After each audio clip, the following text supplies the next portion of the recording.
Faraday second law of electrolysis, इस law में सबसे इंपॉर्टेंट लाइन है ऑन पासिंग कांस्टेंट करंट, ठीक है।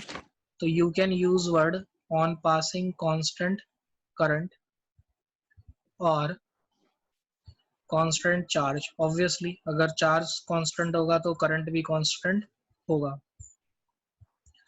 तो ऑन इट स्टेट्स दैट, नहीं लिखा है मैंने, आप समझ जाना। ऑन पासिंग कांस्टेंट करंट और constant charge, the ratio of weight of metal deposited, metal है या कोई भी एलिमेंट है, अगर गैस है तो रिलीज होगी, element deposited is equal to the ratio of, is equal to ratio of their equivalent weight. तो ये जो डेफिनेशन है, इसको आप अगर रेशियो की फॉर्म में लिखेंगे तो कैसे लिखेंगे, that is W1 by W2 equal to E1 by E2। इसको और भी कह सकते हो, it is equal to their ratio of their electrochemical equivalent, Z1 by Z2। किसके इक्वल हो जाएगा ये, Z1 by Z2 के इक्वल हो जाएगा। नाउ अब ये लॉ आया कैसे, इसे हम देखते हैं। देखिए, हमें फैराडेज फर्स्ट लॉ से हमें पता है, according to Faraday's first law,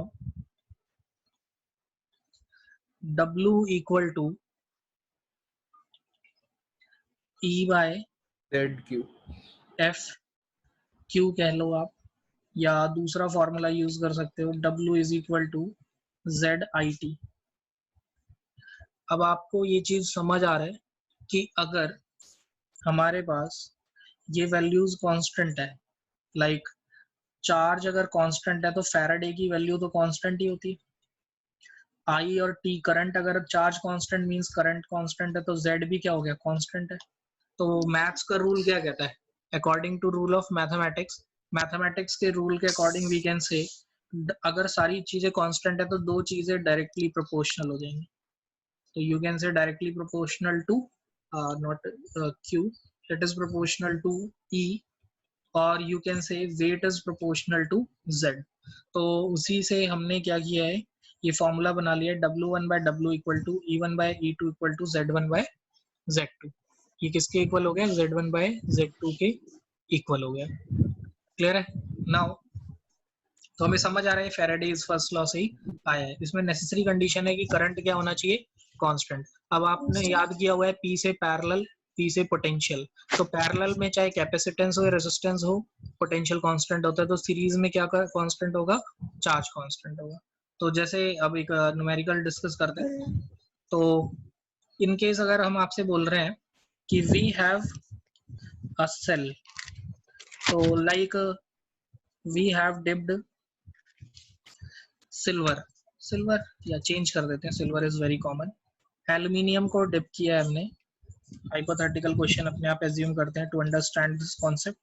और इलेक्ट्रोलाइट है Al2SO4 whole thrice, then it is connected with, फिर उसके बाद क्या किया हमने, इसे एक दूसरे सेल से कनेक्ट किया है, और इसमें भी हमने क्या डिप किया है, इलेक्ट्रोड। अब इलेक्ट्रोड ऐसा ले लेते हैं जिसका मास राउंड फिगर में आए, यानी कि जिंक ले लेते हैं, ठीक है। तो let we have, suppose we have zinc, और इसको हमने डिप किया है ZnSO4 में। नाउ अब उसके बाद हमने इसे कनेक्ट किया सीरीज में, both cells are connected with a battery, we had connected with a battery. अब आपको इसे देख के समझ में आ रहा है कि सीरीज में है। जैसे ही मैंने बोला कि सीरीज में है, आपको समझ आ गया कि कांस्टेंट है दोनों में। क्या कांस्टेंट है, करंट। तो we are passing a current, हम इसमें से करंट पास कर रहे हैं 5 एम्पियर का, ठीक है। We are passing a current of 5 ampere, due to which, जिसकी वजह से एल्यूमिनियम कितना डिपॉजिट हो रहा है, 9 फैराडे एल्यूमिनियम डिपॉजिट हो रहा है, 9 ग्राम क्या बोल रहा है, ठीक है।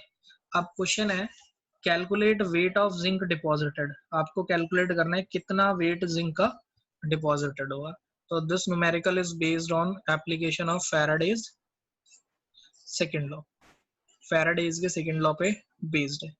तो अब आपको अगेन बस इस क्वेश्चन को देख के ऑब्जर्व करना है कि things are in series. Concept बस यही है कि सीरीज में है इलेक्ट्रोलिटिक सेल, और अगर इलेक्ट्रोलिटिक सेल सीरीज में है तो यू कैन से कि करंट क्या है या चार्ज क्या है, कांस्टेंट। तो तुरंत आप फॉर्मूला यूज करिए, weight of zinc, zinc find करना है, ठीक है। Weight of zinc by weight of silver equal to equivalent weight of zinc by equivalent weight of silver, which is equal to molar mass of zinc by n factor of zinc multiply molar mass of silver, ये आपको question में given होगा, n factor of silver, ये सब आपको question में given होगा। तो आपको क्वेश्चन में गिवन होगा कि molar mass of zinc is 65 gram and molar mass of silver is 108 ग्राम। तो सब्सटीट्यूट करते हैं वैल्यूज। सिल्वर क्वेश्चन में गिवन है कि 9 ग्राम डिपॉजिट हो रहा है, मोलर मास जिंक का गिवन है 65, एन फैक्टर जिंक का गिवन है 2, सिल्वर का एन फैक्टर कितना है 1, मोलर मास कितना है 108। तो देखिए सारी चीजें हमें पता ही है, ठीक है, सारी वैल्यूज पता है, तो वी कैन सॉल्व इट। यहाँ से हम इसको सॉल्व करके वेट ऑफ जिंक निकाल सकते हैं। तो we can say weight of zinc is equal to, तो देखिए यहाँ पे 65/2 into molar mass of silver 108 n factor 1, और जो यहाँ पे था वो 9 मल्टीप्लाई हो जाएगा। This 9 is weight of aluminium. एक सेकेंड, मैंने सिल्वर क्यों ले लिया, क्वेश्चन में एल्यूमिनियम लिया था ना हमने, गड़बड़ कर दिया ये। चलो क्वेश्चन करेक्ट करने के लिए ऐसा करते हैं कि इसको एल्यूमिनियम को चेंज एल्यूमिनियम कर देते हैं। तो आपको क्या करना पड़ेगा, यहाँ पे रिप्लेस कर दो, Ag को किससे चेंज कर देते हैं, Al से, ठीक है। तो अब आपको याद रखना है कि एल्यूमिनियम का मोलर मास कितना होता है 27, ठीक है। तो molar mass of aluminium is 27 ग्राम। अब एन फैक्टर चेंज हो जाएगा एल्यूमिनियम का एन फैक्टर कितना होता है 3, तो जस्ट राइट 3 हियर, और बाकी सारी चीजें सेम है, ठीक है। तो बस आपको सिल्वर की जगह हर जगह क्या करना है, Al कर देना, मोलर मास चेंज करना है, हाँ, एंड मोलर मास भी चेंज हो जाएगा। मोलर मास कितना हो जाएगा, मोलर मास ऑफ 27, ठीक है। अब जस्ट सॉल्व करके हम इसे आंसर निकाल सकते हैं। तो योर आंसर इज 65/2 27, और ये हो जाएगा 3, तो ये पूरा कैंसिल हो गया, 3 9 27, 65/2। तो योर आंसर इज 2 3 6 32.5 ग्राम। बोलो क्लियर है, 37.5 समझ आया क्वेश्चन, क्लियर है।